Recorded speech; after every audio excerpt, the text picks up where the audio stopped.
Halo, selamat pagi. Berjumpa lagi dengan Pak Albari, dan kali ini tamu Pak Albari hari ini tuh spesial. Selamat datang Pak Amit. Terima kasih Pak. Pak Amit ini sudah jauh dari sini, sudah berkenan untuk hadir di Undip.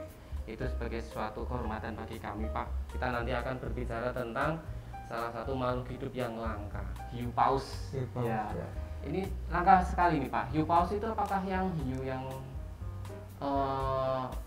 titik-titik yang besar yang ada bentol-bentol itu? Ya benar Pak Albari. Jadi hiu paus itu ikan yang terbesar di dunia dengan ciri khasnya punya totol-totol di sekujur tubuhnya.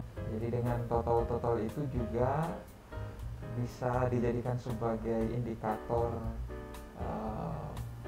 identitas individunya.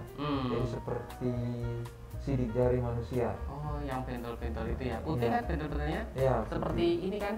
ya. Loh, itu Sama. penelitian tentang hiu itu apa yang harus ditangkap dulu? Ya, jadi kebetulan hiu paus di Teluk Cendrawasih itu dia rutin ada di perairan itu. Ada bagan untuk menangkap ikan. Nah, dia jadikan bagan itu sebagai tempat untuk mencari makannya. Bagan itu apa ya Pak? Bagan itu sebenarnya seperti alat untuk mengumpulkan ikan dengan bantuan alat penerang.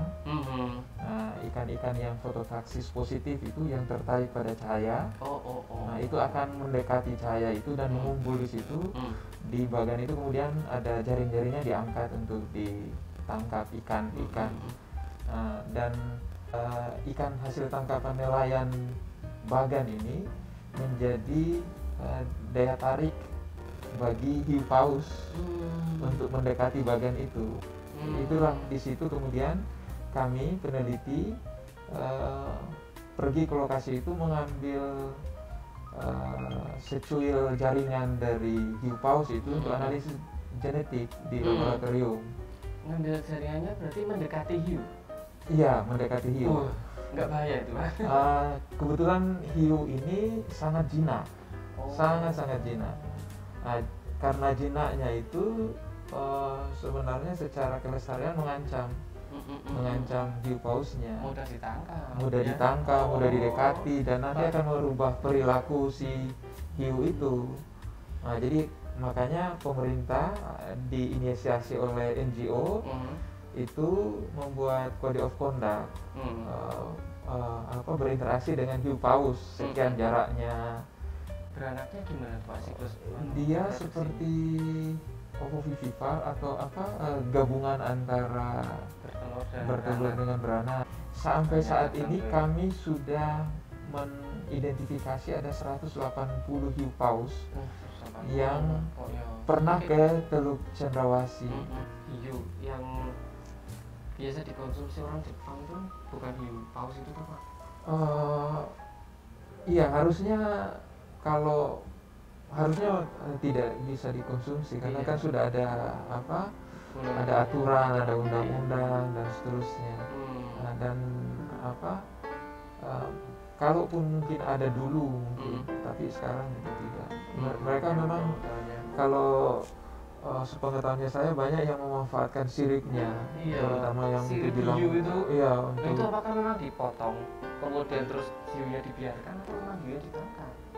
Umumnya yang kejadian itu, tapi tidak berlaku untuk hiu paus. Hiu paus kan ukurannya sangat besar. Yang umumnya hiu-hiu biasa itu sebagai hasil sampingan sebenarnya. Bisa jadi nelayan atau pengusaha yang menangkap ikan itu menangkap ikan yang jenis lain, tapi ada ikutannya.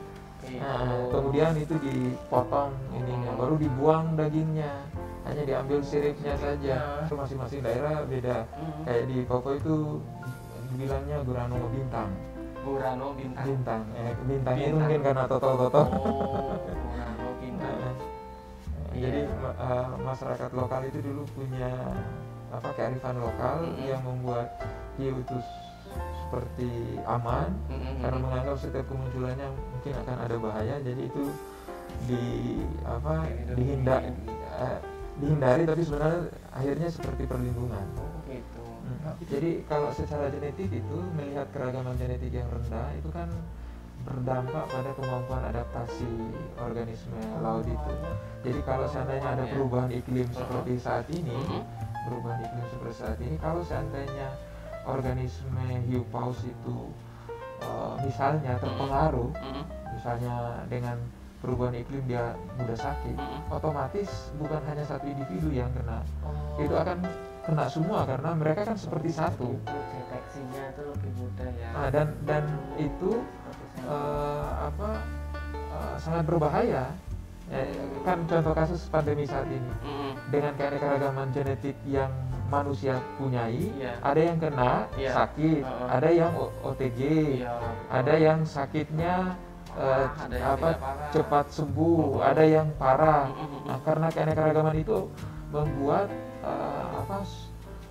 keberlanjutan generasi manusia ini, walaupun ada yang meninggal tetapi ada yang hidup survive, dan itu yang melanjutkan regenerasi. Jadi sangat menarik ya, ternyata kita bisa melihat walaupun hanya di kulit-kulitnya saja, ternyata hiu paus sedemikian pergerakannya, dan ternyata Indonesia punya banyak keanekaragaman hayati yang memang belum tereksploitasi. Nah ini baru di Balai Taman Nasional Teluk Cendrawasih, belum lagi di Balai Taman Nasional yang lain. Nah, oleh karena itu tetaplah stay tune aja di channel saya, dan nanti bisa untuk menghadirkan tokoh-tokoh yang lainnya yang juga tidak kalah menariknya. Jadi ikuti terus. Sampai jumpa lagi, dan terima kasih banyak atas kehadirannya Pak Hamid. Terima kasih Pak Albari. Sukses selalu untuk penelitiannya. Terima kasih. Dan juga sukses untuk nantinya acara-acara kedepannya di Undip maupun di Universitas Papua. Saya pribadi mengucapkan terima kasih atas waktunya dan juga sharing ilmunya. Kemudian mudah-mudahan ini membawa manfaat kepada anak-anak ini, terutama mahasiswa yang sekarang ini memang sering mendengarkan acara saya ini, Pak. Ini adalah pemahaman yang tidak hanya di bidang pangan saja ya, tetapi di bidang yang lain pun itu satu. Kita itu kalau misalnya berjalan itu kadang ya harus melihat kanan dan kiri. Ya kalau hanya melihat ke depan, kita akan ditanya apa yang telah dilalui ya nggak tahu. Nah makanya inilah caranya bagaimana kita bisa melihat apa sih diversity yang ada di Indonesia. Ternyata hari ini kita menerima informasi tentang paus, hiu paus ya. Baik, kita akhiri acara ini. Terima kasih, ketemu lagi dan stay tune. Sampai jumpa.